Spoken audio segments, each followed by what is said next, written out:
What's going on, guys? Welcome back to the channel and thank you for tuning in to today's video. Today I wanted to talk about the FCPC, give a kind of quick 5-minute, 7-minute video on how I have it set up since a couple things have been added, subtracted, and overall changed on the carrier.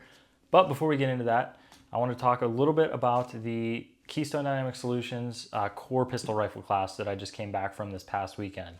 It was a ton of fun. I met a lot of you guys. I have a ton of video and a ton of pictures from that event. So expect a video montage, maybe a short or a short form like video if it's not a reel or something over on Instagram. Going over that class just so you guys can kind of get an idea. If you're in the Ohio, Pittsburgh, West Virginia area and you're looking for some training, definitely hit them up. Definitely check their website out. I'll leave their links down below. Before we get into it, guys, if you could consider liking and subscribing, I'd really appreciate it. It helps the channel out to where now a little bit over 6,000 subscribers, I think, which is crazy. I know I haven't been posting as much as I should, but things take time, things cost money. I'm in dire need of both time and money. Seem to run out of it as the days go on. So really appreciate if you guys could do that for me. It really helped me out.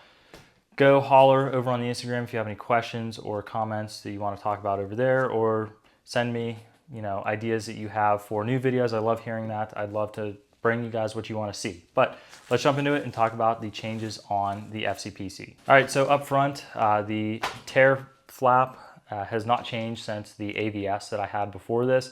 As you can see, it's kind of whooped, it's faded, it's super loose now, but it works so good. I just, I can't get rid of it. I have a couple other ones that I'm gonna be trying that are supposed to improve upon this design a little bit, so stay tuned for that. Up top, still have the Microbat Systems candy pouch. Behind it, I have the AXL comm sled. It's a little expensive. I just got it today. I've been testing it out.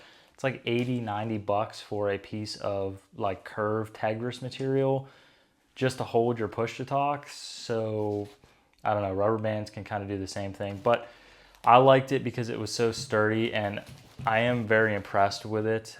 It's very expensive, like I said, but I am so far very impressed with this just from having it clipped on up here before, rubber banded for like a day, and I hated it. So far so good. I did have to bend the actual curve material a little bit just to keep this tight to the plate bag.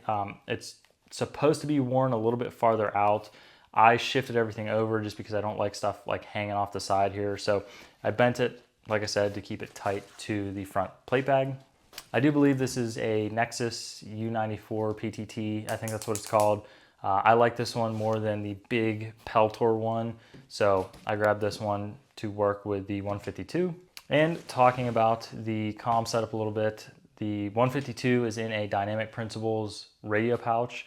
If you're looking at the Dynamic Principles pouch and you have a radio of this size, just be aware it is a little tight. The 152 platform is like the max that I would put in this pouch. If you have like a Motorola with a large battery on it, it'll fit pretty good.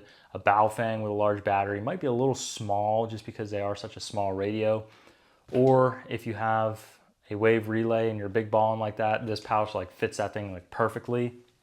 But that is what I have on the right side of the carrier.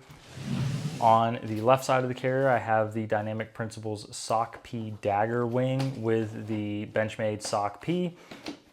It's cool. I didn't really need it, but he sent it to me and I was like, well, now I have to buy the freaking dagger. So he got me on that one, but I like it. It's so small that if I have it like turned to the side like this, it is literally no thicker than the plate bag with the plate and the foam backer in here. So it doesn't like have to like wing out. It can literally sit super low pro, hugged against the side of the carrier, which I thought was pretty cool. Now moving on to the back side of the carrier, the back panel setup has stayed the same. I still have the wing thing, 5.56 pouches from Ferro, I believe, to get 2 more mags on the back of my person, which actually I can access both of these myself. So for all those guys in the comments room, like, oh, you put it on your back, you can't get to it. I can, so it works. That gets me to 5 mags on the plate carrier, plus 1 in the gun, plus 1 on the belt. So that's 7. I think that's a good amount.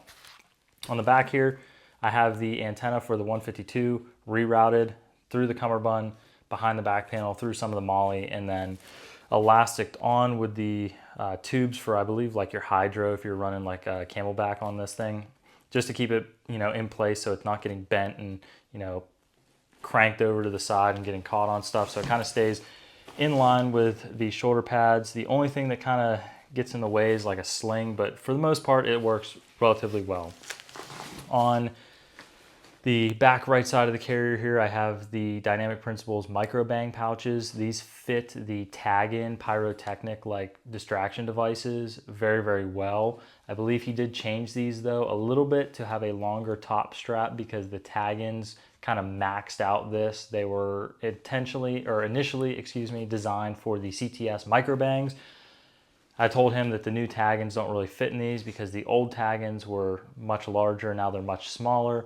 And these pouches are kind of like, again, bleeding edge of fitting those. So I believe he reworked those a little bit. On the bottom here, I am still using a Roll 1 style med pouch because you can never have too much med. I also just need to get the IFAK off of my belt because my belt was like 800 pounds with the IFAK, 2 staccato mags, a 5.56 mag, the staccato itself, the True North Concepts, modular holster adapter. The belt was just abysmal. So I changed up the belt a little bit, which you'll see in another video, and moved the med up to the plate carrier just because I'm pretty much always wearing my plate carrier when I shoot. All right, guys, that brings us to the end of the video. If you have any questions or comments, feel free to leave them down below. Hit me over on Instagram. I love talking with you guys.